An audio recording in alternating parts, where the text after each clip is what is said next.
Estamos em uma série de estudos expositivos nesta carta, como os irmãos bem sabem, e hoje, então, leremos a primeira epístola canônica do apóstolo Paulo aos Coríntios, capítulo 11, versos 1 a 16.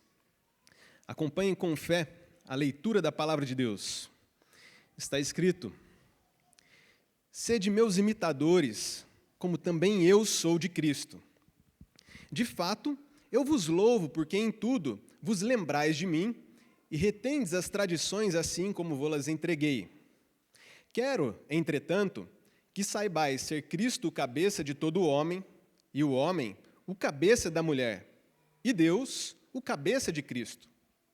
Todo homem que ora ou profetiza tendo a cabeça coberta, desonra sua própria cabeça.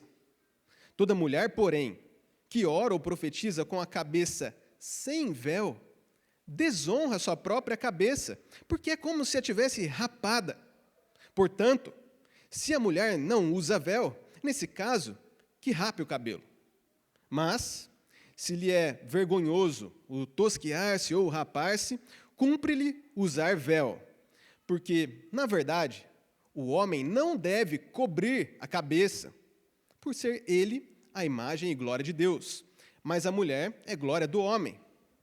Porque o homem não foi feito da mulher, e sim a mulher do homem. Porque também o homem não foi criado por causa da mulher, e sim a mulher por causa do homem. Portanto, deve a mulher, por causa dos anjos, trazer véu na cabeça, como sinal de autoridade. No Senhor, todavia, nem a mulher é independente do homem, nem o homem independente da mulher. Porque como provém a mulher do homem, assim também o homem é nascido da mulher. E tudo vem de Deus. Julgai entre vós mesmos. É próprio que a mulher ore a Deus sem trazer o véu? Ou não vos ensina a própria natureza ser desonroso para o homem usar cabelo comprido? E que, tratando-se da mulher, é para ela uma glória, pois o cabelo lhe foi dado em lugar de mantilha. Contudo, se alguém quer ser contencioso, saiba que nós não temos tal costume, nem as igrejas de Deus. Oremos. Senhor nosso Deus, bendizemos o seu nome, nós louvamos ao Senhor, o nosso Criador, que nos criou de modo assombrosamente maravilhoso. Foi o Senhor quem teceu a cada um de nós aqui, quando estávamos ainda no ventre de nossas mães. Nós te damos graças por termos sido criados para o louvor da glória do seu nome, por termos sido resgatados para que tivéssemos a certeza de que o Senhor se agradaria de nós em Cristo Jesus. Nós também te damos graças porque o Senhor criou todas as coisas de maneira bela, ordenada, maravilhosa. Bendizemos, ó Deus, o seu poder e a sua ação na criação e na nossa história. Agora, pedimos ao Senhor graça para que entendamos o que o Senhor nos deu a conhecer na sua palavra, que possamos compreender o que aqui foi lido e que o nosso coração possa estar apegado ao que o Senhor nos ensina a respeito de nós mesmos e do Senhor. Em Cristo Jesus que nós oramos. Amém. Os irmãos podem se assentar.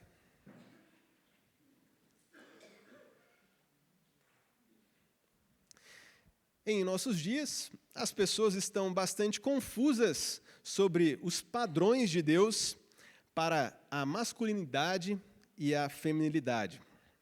Isso inclui dúvidas sobre o papel do homem e da mulher, sobre o modo de falar, de se comportar ou de se vestir. Quer ver um exemplo de que as pessoas estão confusas sobre os padrões de Deus para o homem e para a mulher? Imagine a seguinte cena. Um homem está passeando no shopping e se divertindo aqui na cidade, então ele resolve ir até o banheiro.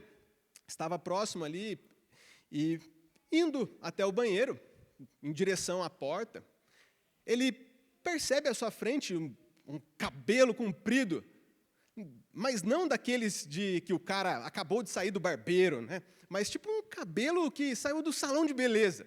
E então o homem indo para o banheiro masculino, ele fica confuso com aquele cabelo grande. E olha para o lado então, puxa, talvez seja a porta ali ao lado. E vê alguém com uma bermuda larga, camiseta igualmente larga, um tênis grandão e um boné. E, puxa, será que eu errei a porta? E olha para as placas, para conferir o banheiro masculino e o feminino. Mas não, era isso mesmo, ele estava certo. O banheiro masculino era na direção daquele que tinha o cabelo comprido, e o banheiro feminino lá na direção da que estava trajando a bermuda grande, né? E a camiseta igualmente grande. Bom, esse exemplo ilustrativo mostra para a gente que existem pessoas que, desavisadas ou talvez intencionalmente, exibem um padrão no comportamento ou no visual, um padrão tanto masculino quanto feminino, e não um padrão masculino ou feminino. Uma identidade confusa, embaralhada. Nada contra o cabelo comprido em si para o homem, como nós veremos aqui. De fato, é bom ir ao barbeiro, né, para os homens, não no salão de beleza. Mas o cabelo comprido ali, né, se saiu lá do barbeiro, tá tudo bem. Não é esse o ponto, como nós veremos. Mas, de fato, até mesmo casais, sim, um homem casado com uma mulher, às vezes parecem bastante confusos sobre o padrão de masculinidade para o homem e o padrão de feminilidade para as mulheres. E isso afeta ou pode afetar até mesmo os padrões de comportamentos, de condutas, de vestes dentro da igreja. E a coisa parecida com essa que a gente vai ver no texto de hoje, que leva o título: Mostrem os padrões de Deus para homem e para mulher. Mostrem os padrões de Deus para homem e para mulher. Nós, com a graça de Deus, vamos olhar mais uma vez para esses versículos que nós lemos inicialmente e vamos ver aqui pelo menos 5 tópicos sobre estrutura, expressão, exposição, equilíbrio e etiqueta, digamos assim. Dos versículos 1 ao 3, a gente vai ver a estrutura, uma estrutura criacional. O modo como Deus criou as coisas, deu ordem, estruturou, especialmente o papel do homem e da mulher, estrutura. Nos versos seguintes, de 4 a 6, sobre a expressão visual, como que essa estrutura criada por Deus, homem e mulher, se manifesta visivelmente. Em terceiro lugar, veremos a exposição de 3 argumentos aqui do apóstolo Paulo a respeito deste assunto. Um tópico mais curto. No quarto, penúltimo tópico, veremos algo sobre o equilíbrio teológico. Quando Paulo está falando aqui sobre padrões, sobre autoridade, ele passa, nos versos 11 e 12, a equilibrar o assunto teologicamente, trazendo as coisas para o devido eixo. E lá no quinto e último tópico, a gente vai ver nos versos 13 a 16, algo sobre a etiqueta, por assim dizer, sobre os costumes, as regras ou os hábitos comunitários e sociais. Etiqueta ou costume. Então vamos juntos, com a graça de Deus, para este sermão que leva o título Mostrem os padrões de Deus para homem e para mulher. E o nosso primeiro ponto aqui fala sobre a estrutura criacional. Vejamos mais uma vez os versos de 1 a 3. Está escrito: Sede meus imitadores, como também eu sou de Cristo. De fato, eu vos louvo porque em tudo vos lembrais de mim e retendes as tradições, assim como vô-las entreguei. Quero, entretanto, que saibais ser Cristo o cabeça de todo homem, e o homem o cabeça da mulher, e Deus o cabeça de Cristo. Paulo, nessa altura da carta aqui, ele nos diz, ou nos convoca a sermos imitadores dele, assim como ele também é do nosso Senhor Jesus Cristo. E nós já temos visto que o apóstolo ensinava e praticava aquilo que o Senhor Jesus ordenava e exemplificava. Inclusive, no estudo passado, nós falamos sobre esse versículo 1. E no verso 2, o apóstolo passa a elogiar, a louvar os coríntios. E Paulo os elogia por reterem o ensino que ele havia entregue, embora o apóstolo ainda necessite corrigir a prática dos coríntios, como nós vamos ver. Então, Paulo elogia aquele ensino formalmente recebido, né? E ainda vai corrigir a prática dos coríntios. E o que Paulo vem elogiando, então, é: porque em tudo vos lembrais de mim e retendes as tradições ou as ordenanças, assim como vô-las entreguei. Essa entrega formal. Paulo chama aqui o ensino de tradições. Ele usa essas 3 expressões aqui, né? Retendes as tradições que entreguei. E quando é que o apóstolo usa essas expressões ao longo da carta? Vamos ver isso juntos? O apóstolo fala, em termos parecidos, sobre a ceia. Aqui no capítulo 11, verso 23, ele diz assim: eu recebi do Senhor o que também vos entreguei. Então, sobre essa entrega. No capítulo 15, caso queiram consultar, lá nos versos 2 e 3, o apóstolo vai dizendo: sois salvos, se retiverdes a palavra, tal como vô-la preguei. E acrescenta: eu vos entreguei o que também recebi. Percebem esse padrão de reter, de entregar? Então, Paulo entregou o ensino formalmente aos coríntios e elogia aqueles irmãos por reter esse ensino formal, chamando isso de tradição. E uma dúvida que pode surgir, principalmente aqueles que vieram do catolicismo, existe uma tradição oral e uma tradição registrada por escrito que sejam diferentes umas das outras? Lá em 2 Tessalonicenses, Paulo ele fala nos seguintes termos: guardai as tradições que vos foram ensinadas, seja por palavra, seja por epístola nossa. 2 Tessalonicenses 2,15. Ou seja, tradições faladas por palavras e tradições escritas. E alguns confundem, pensando que são 2 fontes de revelação. Mas não. O que nós percebemos é que nós temos aqui a mesma mensagem sendo transmitida oralmente ou verbalmente pelo apóstolo e sendo registrada por escrito.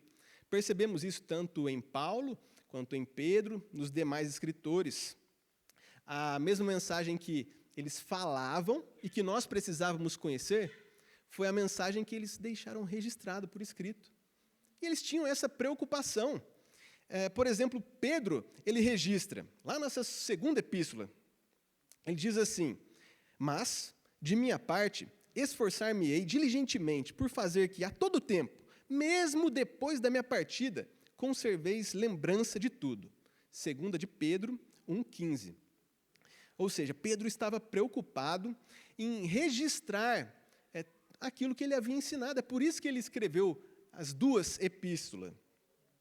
E Paulo, quando ele está no final da sua vida, escrevendo a Timóteo, olha o que ele diz sobre as Escrituras.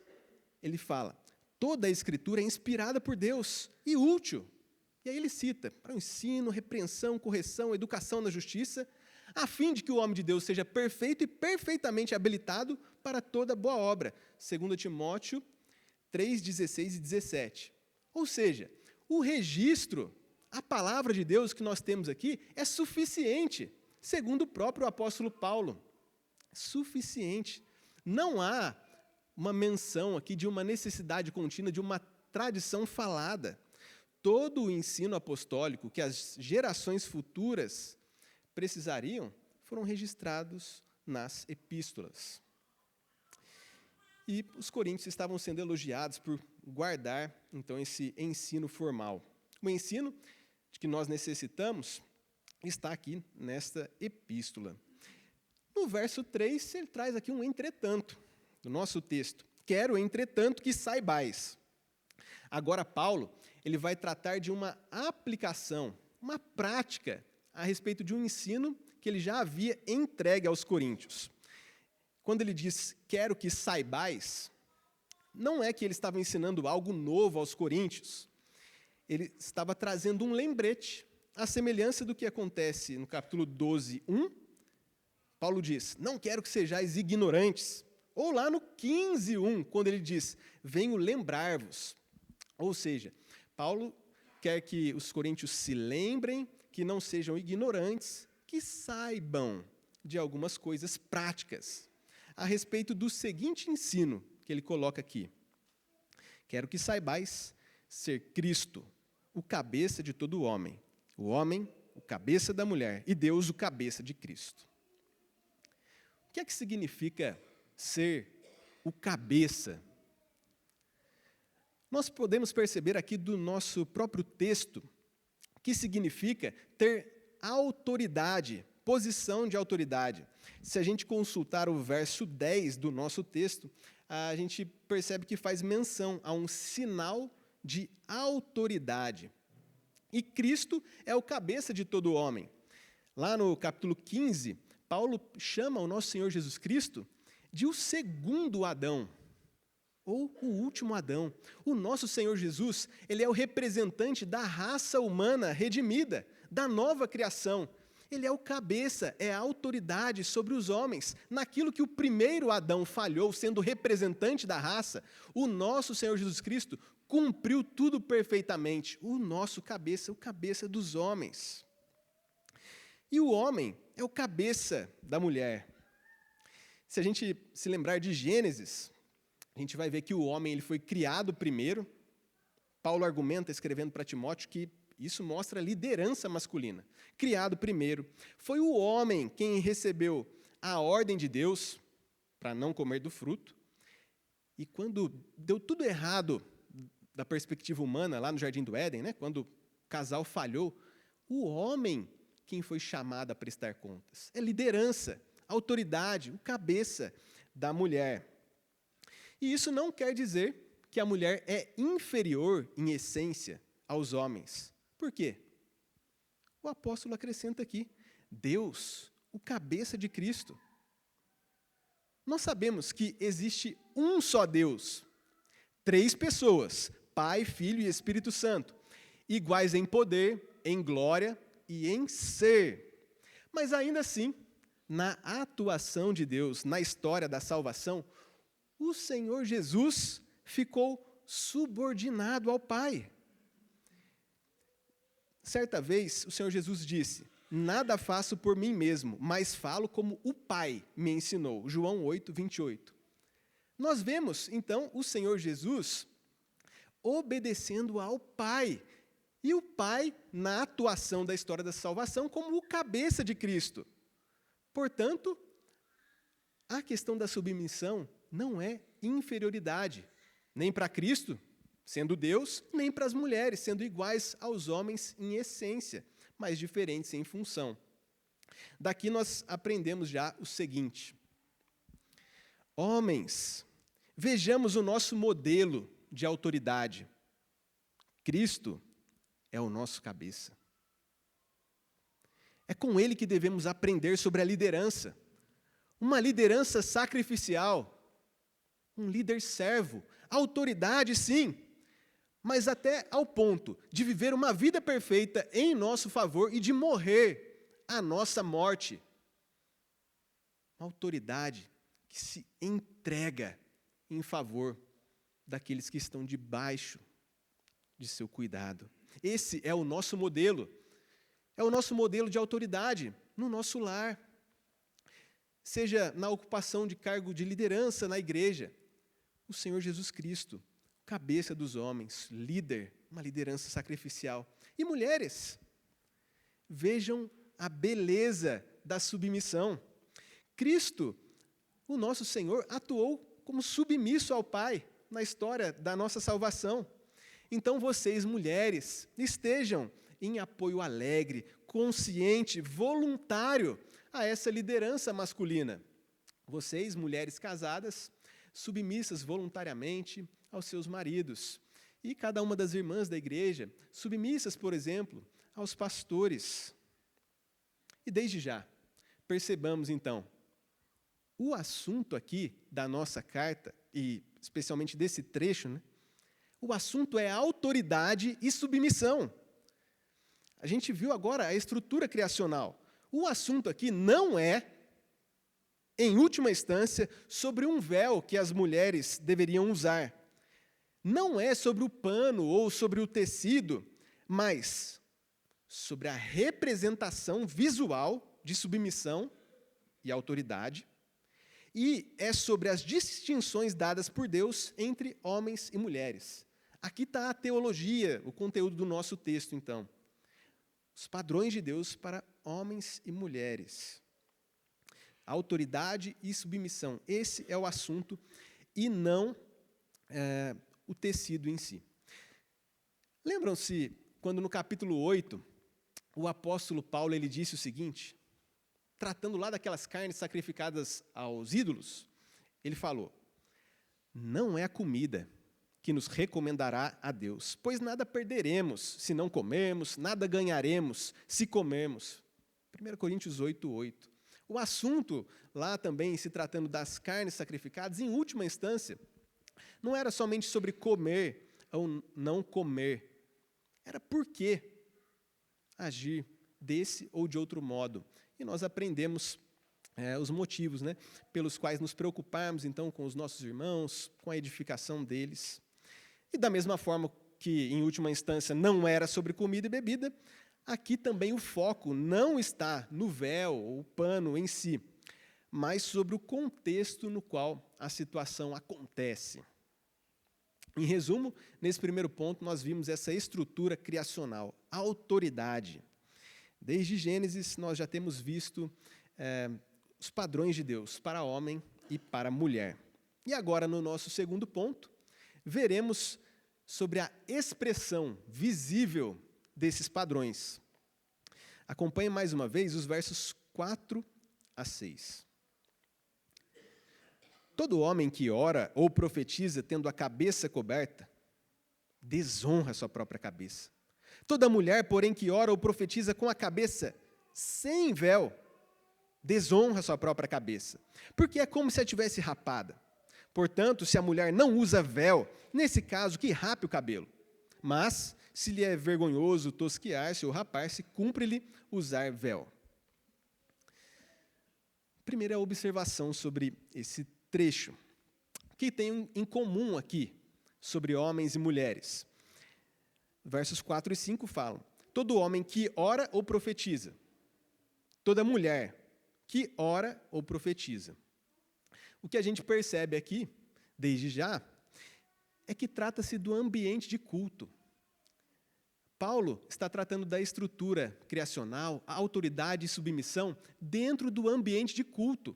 Os próximos assuntos da epístola também serão dentro desse ambiente. Não é mais agora sobre os crentes indo para o mercado, comprar suas carnes. Agora Paulo está pensando dentro da igreja, quando a igreja está reunida. E fala então sobre a oração, orações públicas e a profecia. Esse tema aí da profecia é algo que a gente vai ver mais adiante na epístola, em outra quinta-feira, aqui na nossa igreja, com a graça de Deus. Mas, por enquanto, o que é profecia? A gente vai ficar com essa definição simples que está aqui no capítulo 14. No capítulo 14, verso 3, diz assim, mas o que profetiza fala aos homens, edificando, exortando e consolando.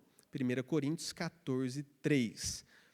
Em termos simples, então, a profecia é sobre falar aos homens, exortando, edificando e consolando. Então, quando o apóstolo fala sobre as mulheres que profetizam, será que significa que as mulheres podem ensinar? Sim ou não? Ou sim e não? Quando Paulo escreve lá para Tito, ele fala sobre as mulheres idosas, que elas devem ser mestras do bem, para instruírem as jovens recém-casadas a amarem o marido, seus filhos, a serem sensatas, honestas, boas donas de casas, bondosas, sujeitas ao marido. Tito 2, versos 3 a 5. Ou seja, as mulheres idosas ensinam, elas falam para as mais jovens. Mas as mulheres ensinam e falam também para as crianças. Escrevendo para Timóteo, a gente percebe que a avó e a mãe de Timóteo ensinava Timóteo quando ele era mais novo. Lá em 2 Timóteo 1,5 fala sobre a avó Lóide e a mãe Eunice, de quem Timóteo aprendeu a respeito da fé cristã. Ou seja, as mulheres ensinam, as mais jovens, as crianças. Mas isso quer dizer que as mulheres podem ensinar como profetisas do tipo pastoras da igreja, ensinar publicamente, regularmente, com os homens assentados e as mulheres, então, pastoreando o rebanho, ensinando? Não. Vejam só o capítulo 14 ainda. No capítulo 14, versos 33 a 35, diz assim, 14, 33 a 35, na continuidade do 33, diz assim: como em todas as igrejas dos santos, conservem-se as mulheres caladas nas igrejas, porque não lhes é permitido falar, mas estejam submissas, como também a lei o determina. E no verso 35 acrescenta: para a mulher é vergonhoso falar na igreja. Então aqui um texto sobre a quietude feminina, essa discrição feminina, né? A mulher não fala na igreja ensinando publicamente, e elas devem estar submissas, e seria vergonhoso para ela, então, falar em público. Nós já podemos perceber aqui, então, que se as mulheres lá de Corinto, elas estavam ensinando publicamente, elas já estavam em um erro. Mas isso é discussão aí do capítulo 14, né? Então, esse seria um erro, se fosse o ensino público. Mas não é ainda o assunto aqui do nosso trecho. Apenas comentamos para esclarecer o que vem a ser a profecia, né? Então, num sentido correto, a mulher ela pode ensinar, pode falar às mais jovens e às crianças. O ambiente é um ambiente de culto. Nesse ambiente, o que Paulo coloca aqui nos versos 4 e 5, sobre homem e mulher, é que eles correm o risco de desonrar aquela autoridade que nós comentamos lá no verso 3. Olha o verso 4. Desonra a sua própria cabeça, falando do homem. E no verso 5, desonra a sua própria cabeça. Nesse ambiente de culto, então, que inclui o ensino formal, inclui a reunião da igreja, homens e mulheres assentados no mesmo lugar, os homens e mulheres correm o risco de desonrar suas autoridades imediatas. Quando diz aqui, a sua própria cabeça, não significa o homem com a cabeça dele ou a mulher com a cabeça dela, no sentido literal aqui, mas no sentido que já foi posto no verso 3. O que significa cabeça, posição de cabeça, né? De autoridade. Então, o homem corre o risco de desonrar a Cristo, cabeça do homem. E a mulher corre o risco de desonrar o homem, cabeça da mulher. E claro, desonrando o homem, vai desonrar Cristo também. Mas esse é um risco quando estamos reunidos aqui em culto. Estamos reunidos hoje. Tem tudo a ver com a gente. E agora, no verso 4, vamos particularizar a questão, então. O homem. Todo homem, no ambiente de culto, quando ele está com a cabeça coberta, é que ele está desonrando. Ele desonrava o Senhor Jesus Cristo. Porque vestido dessa forma, o homem não mostrava que Cristo era a sua autoridade. O homem estaria, naquele contexto, invertendo o papel com a mulher. Lembra lá do banheiro do shopping? As coisas estavam trocadas? É parecido aqui. O homem estaria invertendo o papel com a mulher. No verso 10 fala, o sinal de autoridade. Então, cabeça coberta, um adereço, quer seja quipá judeu, um chapéu, algo próprio daquele contexto. Um adereço sobre a cabeça do homem desonrava a Cristo. Sinal de autoridade. É como se o homem estivesse se colocando como submisso às mulheres. A mulher ensinando aqui e o homem sentadinho ali com um sinal de autoridade, bem escondidinho atrás do chapéu. No verso 5, toda mulher, lá no ambiente de culto, com a cabeça descoberta ou sem véu. Essa mulher desonrava o homem, a liderança da igreja, ou desonrava o seu próprio marido. Lembra do verso 10, que nós comentamos aqui? Deve a mulher trazer véu na cabeça como sinal de autoridade. Então, com a cabeça descoberta, ela estava tomando autoridade para si. E vejam que essa questão do feminismo não é de hoje, né? As mulheres inverterem papel com o homem, tomar o lugar dele. Então, lá em Corinto, Paulo está advertindo que algumas mulheres estavam retirando esse sinal de autoridade, rebelando-se contra a autoridade dos homens. E com a cabeça descoberta, a mulher estaria afirmando visualmente, está faltando algo ali, né? Visualmente ela está afirmando que o homem não tinha autoridade sobre ela. Ou seja, visualmente a mulher estava assumindo a autoridade, invertendo o papel com o homem, como nós dissemos. E no verso 5, aí o apóstolo, ele traz aqui um porquê, encerrando o verso 5, e no verso 6 ele traz já o ultimato da questão, né? No verso 5, ele diz que desonra, porque é como se a mulher tivesse a cabeça rapada. No original, a comparação aqui é possível o seguinte sentido. A mulher, com a cabeça descoberta, é como se ela tivesse com a própria cabeça rapada.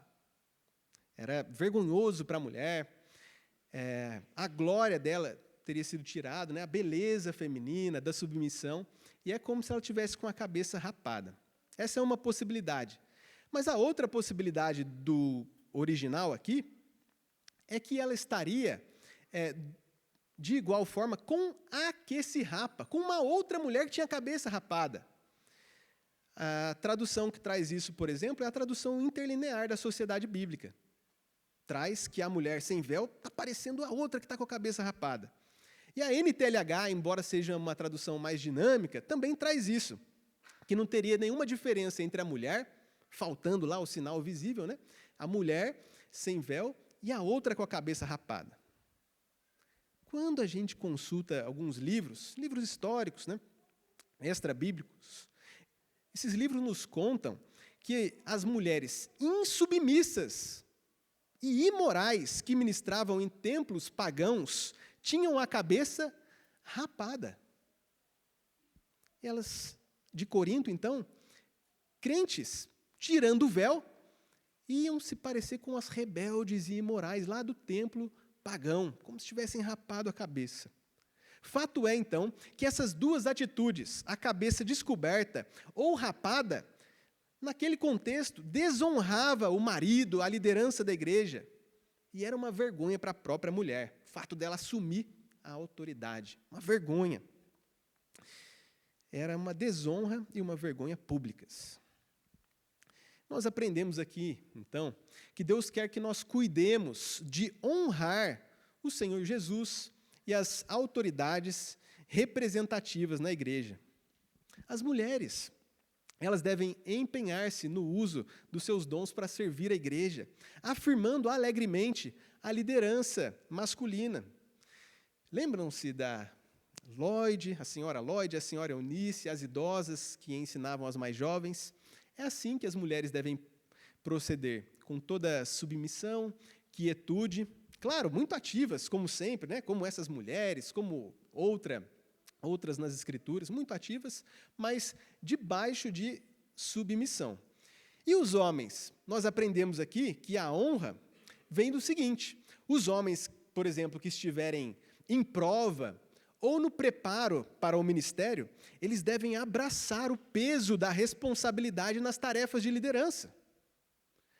não deve se esconder atrás de um chapéu ou qualquer outra cobertura. Isso não é uma opção.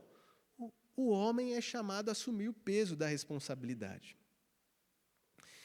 Outra coisa que aprendemos é que nós devemos desaprovar a inversão tão comum em nossos dias. Os homens sentados, pastoreados por mulher. Não foi assim que começou todo o erro lá, a queda no jardim? Uma ordem inversa. Deus criou o homem para dominar sobre os animais, né? Ele e sua esposa, e o homem tinha liderança sobre a mulher, e eles dominando sobre os animais. Aí, de repente, a situação inverte. A serpente, o animal mais sagaz que havia, fala com a mulher, e a mulher entrega o fruto para o homem. A situação toda invertida. Paulo, quando escreve para Timóteo, lembra disso. Essa inversão de papéis é desastrosa. Não podemos aprovar isso. Os homens sentados enquanto as mulheres assumem o peso da tarefa de pastorear.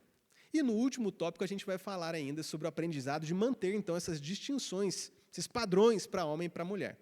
Mas vamos para o tópico seguinte, né? Depois da gente ver essa expressão visível, agora a gente vai ver uma exposição do apóstolo.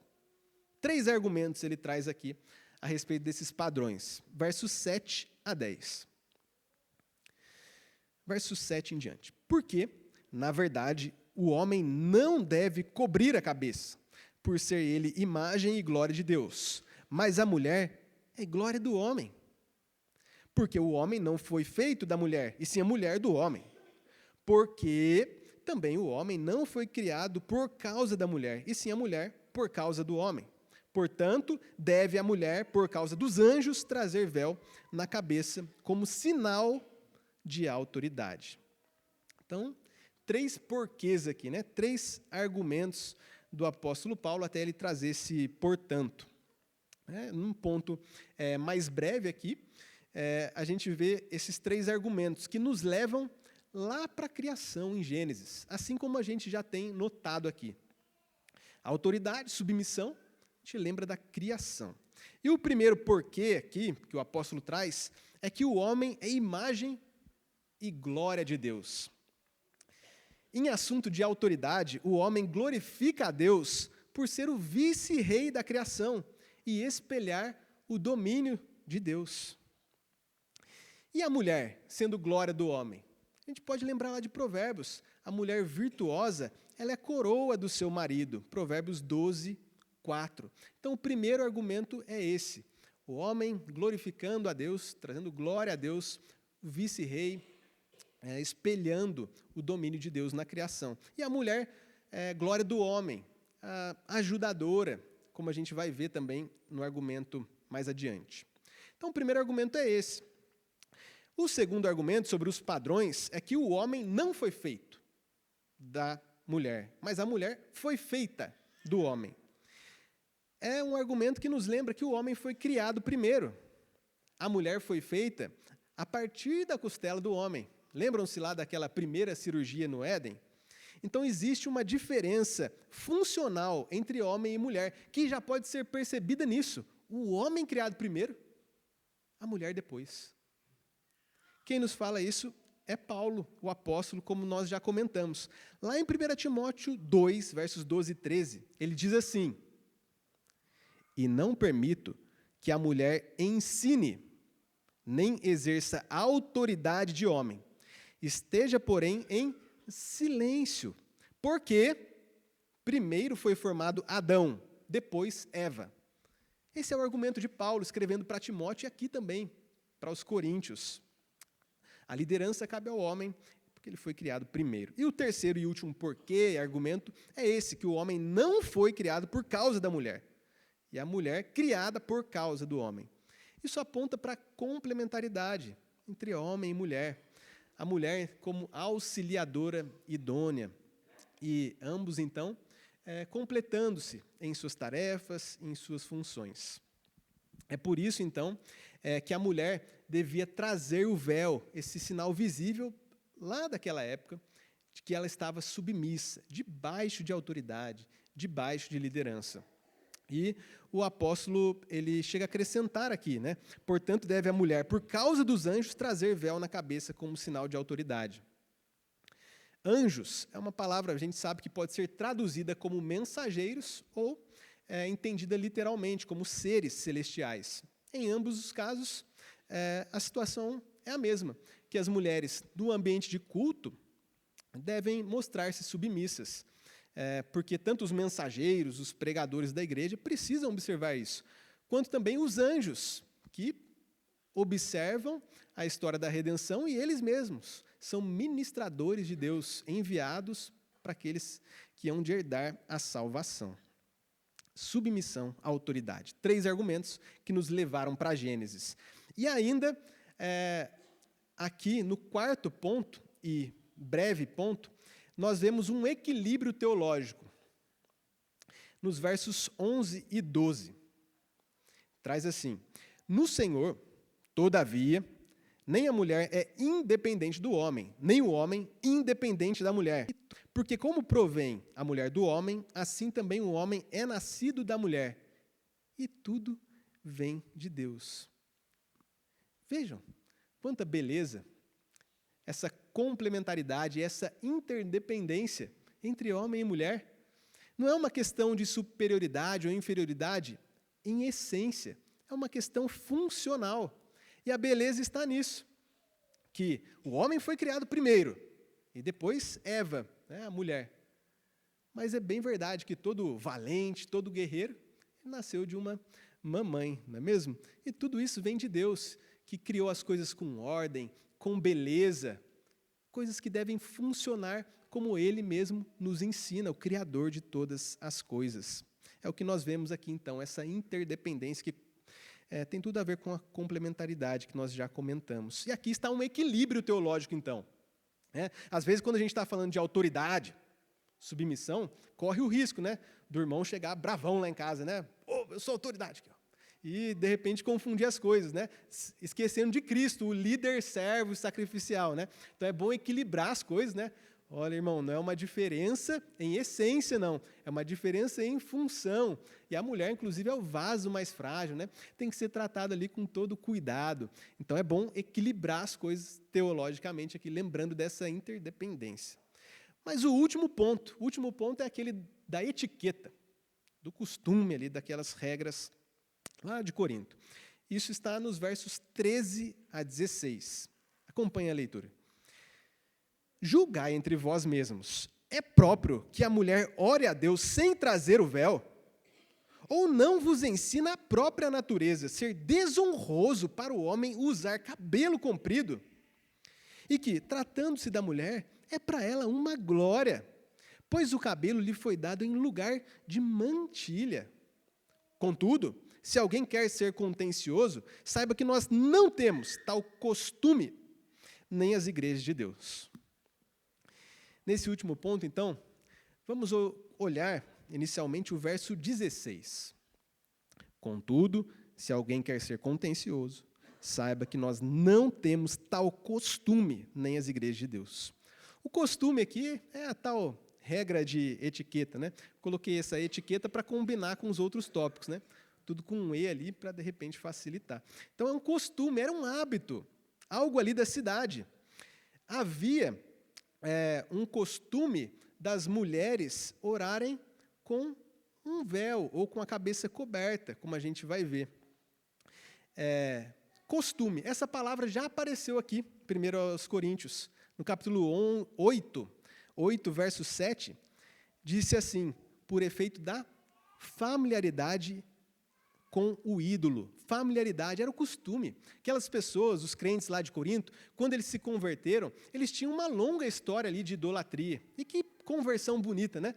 Como eles mudaram mesmo para servir ao Senhor. Mas passaram um longo tempo lá acostumados, familiarizados com o ídolo. Outro lugar que essa palavra costume aparece é no registro de João, da fala de Pilatos, quando ele diz assim, ó, é costume entre vós que eu vos solte alguém por ocasião da Páscoa. Era costume. João 18:39, já era um hábito. E Paulo diz aqui, ó, nós não temos tal costume. o apóstolo e as igrejas, eles não tinham esse costume invertido que os coríntios estavam querendo lançar, invertendo as coisas. Qual o costume que eles tinham? O costume já conhecido ali da sociedade. O costume era que as mulheres usassem o véu ou a cabeça coberta. E, como nós percebemos, não se trata de uma regra universal, uma regra para todas as épocas. Era um costume que os coríntios estavam querendo inverter. Era um hábito, algo muito comum. E que, se os coríntios mudassem, isso traria uma complicação teológica. Ia aparecer um caso ali de uma feminista na igreja, né? Tirando, então, esse sinal visível de que ela estava submissa às autoridades. Agora, aqui uma observação curiosa sobre a palavra véu, para reforçar que as irmãs não precisam usar véu. De tanta gente falar em véu aqui, né? Talvez as irmãs já estavam pensando, nossa, acabando o culto, vou entrar na Shopee e comprar esse tal de véu, né? Na ARA aqui, a palavra véu apareceu 5 vezes para nós. Se a gente for contar aqui, véu, véu, véu. Mas, na verdade, isso é para facilitar a gente entender. No original, essas 5 ocorrências não existem. Véu e véu, sem véu, use véu. O que tem no original, na verdade, é uma alternância entre cobrir a cabeça e a cabeça descoberta. E Paulo vai alternando sobre isso. Basta a gente consultar a Bíblia comemorativa da nossa igreja. Depois, chegando em casa, você coloca as 2 Bíblias ao lado, a ARA e a comemorativa, que é a Nova Almeida atualizada, essa dos 25 anos, né? Essas 5 ocorrências da ARA são traduzidas mais literalmente na comemorativa. O literal é descoberta, não é sem véu. Só no versículo 15, que traz uma palavra aqui que remete a um tecido. É quando é traduzido aqui na ARA como mantilha, ou seja, um manto, ou um manto pequeno, né, o diminutivo, mantilha. Um tipo de véu. Mas no verso 15 ainda está falando sobre o cabelo da mulher, que foi dado em lugar de mantilha, um tipo de véu. Por que a gente está observando isso? Porque não é uma regra universal. Não é uma regra para todas as épocas, era um costume. E, além disso, as Escrituras nem estão enfatizando o véu. Não está falando sobre isso, foi só para facilitar. Então, como a gente sabe que existem igrejas do véu, é bom a gente lembrar disso, que o texto não está ordenando use o véu, está falando simplesmente para a cabeça ser coberta. Então, uma pergunta que a gente tem que trazer, se fosse para as mulheres entrar no aplicativo e comprar o véu, que véu que a gente vai comprar? É véu mesmo? Porque é para cobrir a cabeça. Está falando de uma forma mais genérica. Qual que é o tamanho do véu? Qual que é a cor? Tem que ser um pouquinho transparente ou não? Não é uma regra. Não tem isso aqui. Não está especificado que é véu e que tem um tipo de véu. Como é que a gente vai obedecer? Só se a gente acrescentar alguma coisa nas Escrituras. Era um costume. E Paulo está apenas tratando do assunto de autoridade e submissão. Aqui não fala de um véu específico que a gente tenha como comprar hoje em dia para as nossas esposas. Não fala.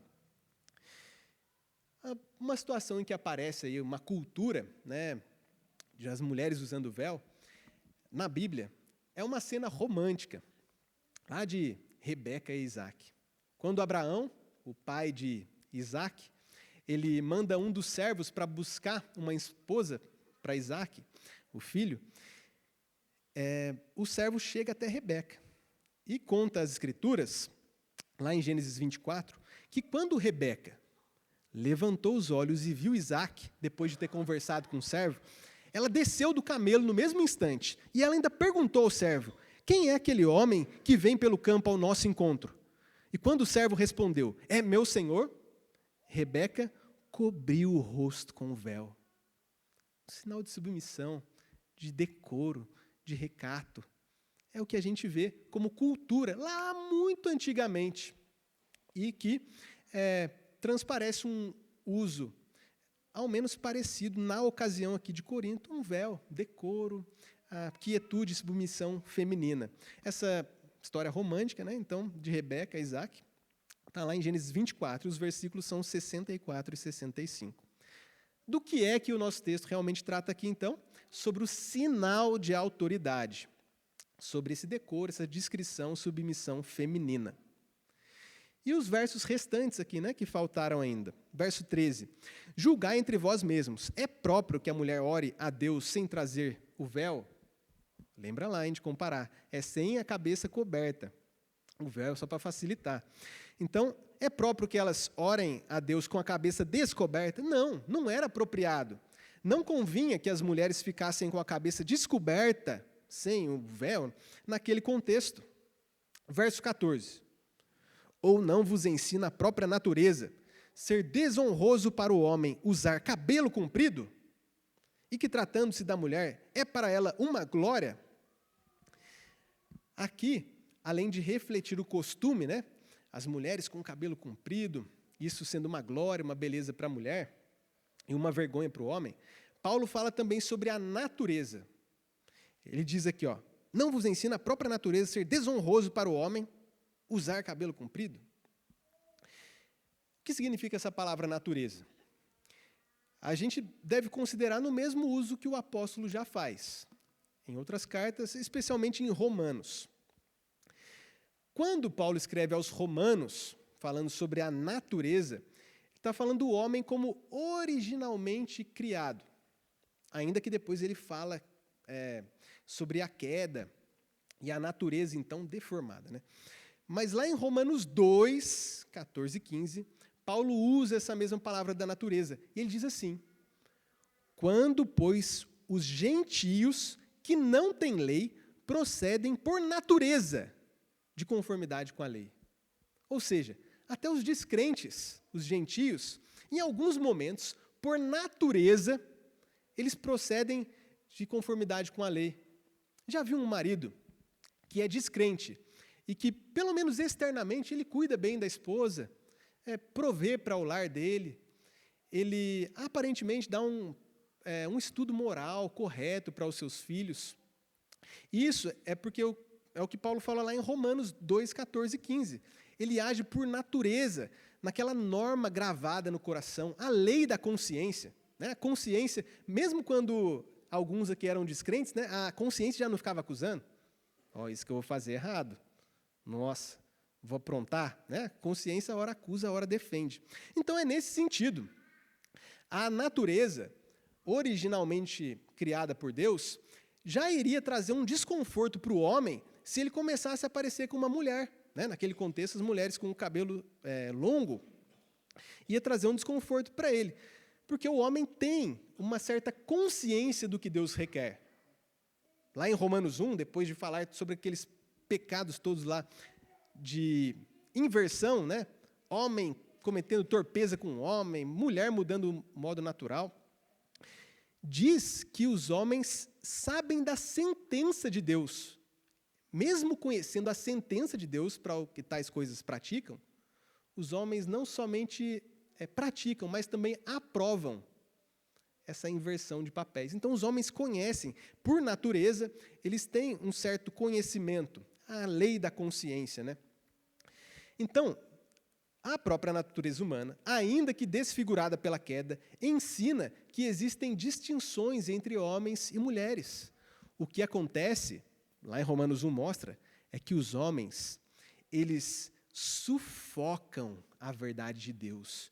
Eles mudam a verdade de Deus em mentira. Eles olham para as coisas criadas por Deus, veem os atributos de Deus, sua eterna grandeza. Não dão graças. Eles adoram as coisas criadas e depois cometem torpezas, homens com homens e mulheres com mulheres. Eles sufocam o conhecimento que têm.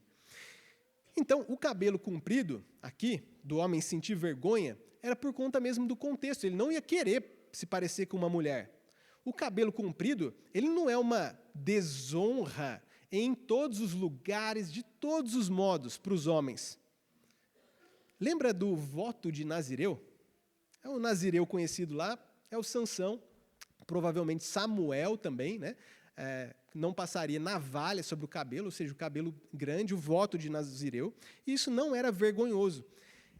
O sentido aqui é mais do homem não querer se parecer com a mulher. Isso inclui cabelo comprido, dependendo do tipo do cabelo, né? Se saiu do salão de beleza ou da barbearia, inclui a vestimenta e outras coisas mais. Quer ver um exemplo de como que o homem não gosta de parecer com mulher? A natureza já incomoda o homem. Se a gente pegar um menininho aqui da igreja, se o menininho souber que a cor de rosa, né, é atribuída às meninas, faz um teste. Chega lá no menininho. Eu fiquei sabendo, a sua cor preferida é rosa, né? Eu não. Sai para lá, vai dizer, né? A própria natureza já diz, ele não quer se parecer com mulher, ele é menino, é homem. Então, é nesse sentido aqui, de que a consciência já vai acusar, e o homem não gostaria de se parecer com mulher. Mais uma questão no texto ainda. Percebam que as mulheres gostavam de usar cabelo comprido, né? Era uma glória, uma honra, beleza para as mulheres, cabelo comprido. Mas não se trata de uma proibição para cortar o cabelo. Sabia que tem gente que lê esse texto aqui e entende que não pode cortar o cabelo? Aqui, quando fala que para a mulher é uma glória o cabelo comprido, na verdade, está dizendo sobre o cabelo crescido, né? Comprido, mas não está dizendo sem corte. Então, quando alguém fala aqui, é o seguinte, a mulher não pode cortar o cabelo, né? Fica aquele cabelo grandão, põe saia, tudo, e vai para a praia, né? Como a gente já comentou aqui, cabelo sem cortar. E fala que é nesse texto, mas não é. Aqui está falando cabelo comprido, crescido, mas nem está dizendo que é sem corte. Então, é um erro também. Assim como usar véu nos dias de hoje, escolhendo um véu aleatório, que não está descrito detalhadamente na Bíblia, isso é um erro. Deixar de cortar o cabelo como sendo uma regra ali, farisaica, também é um erro, porque não está escrito isso aqui na Bíblia. E Paulo acrescenta sobre a beleza, né, do cabelo feminino, pois o cabelo lhe foi dado, né, foi dado à mulher em lugar de mantilha. Aqui sim, então, uma palavra de um tipo de véu, né, uma mantilha. Foi dado à mulher como um manto, né, a semelhança do manto. Não necessariamente, né, o cabelo substitui o manto, mas o ponto era que quando alguém olhava para uma mulher, ela estava com a cabeça coberta, um tipo de véu, já percebia, olha, essa mulher é submissa. Né? Lembra de Rebeca lá? Viu Isaac, já colocou o seu véu. Quando alguém olhava para uma mulher também de cabelo comprido, já percebia, olha, ela não se parece, né, com as mulheres lá do templo, aquelas rebeldes e insubmissas.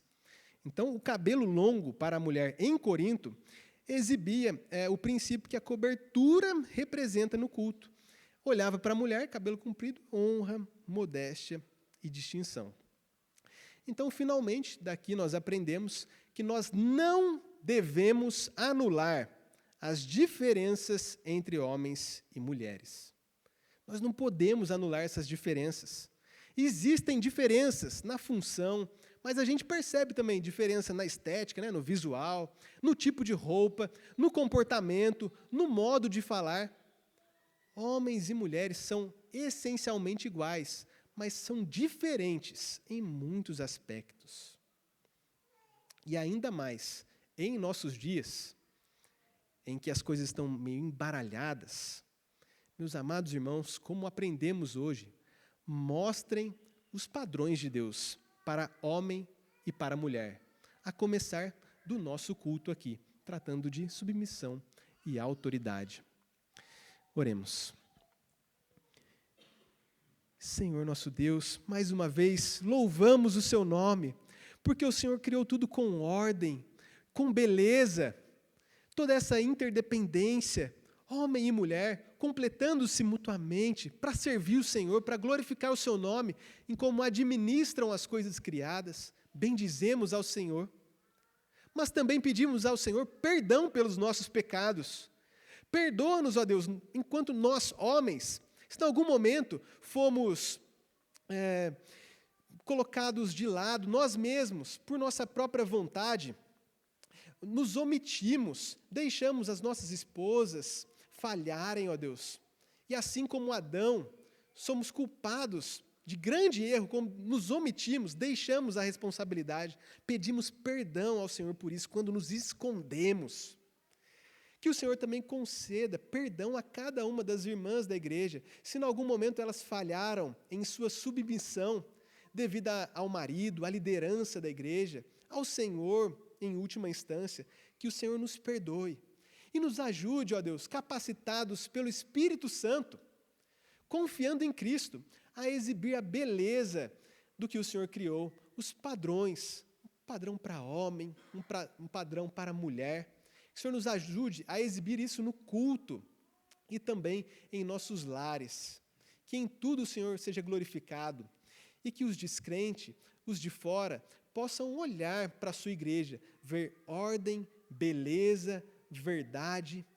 Que o Senhor nos conceda a ocasião de contar qual é a esperança que há em nós, o nosso Senhor Jesus Cristo, aquele por meio de quem todas as coisas foram criadas, o nosso Salvador. No nome dele que nós oramos. Amém.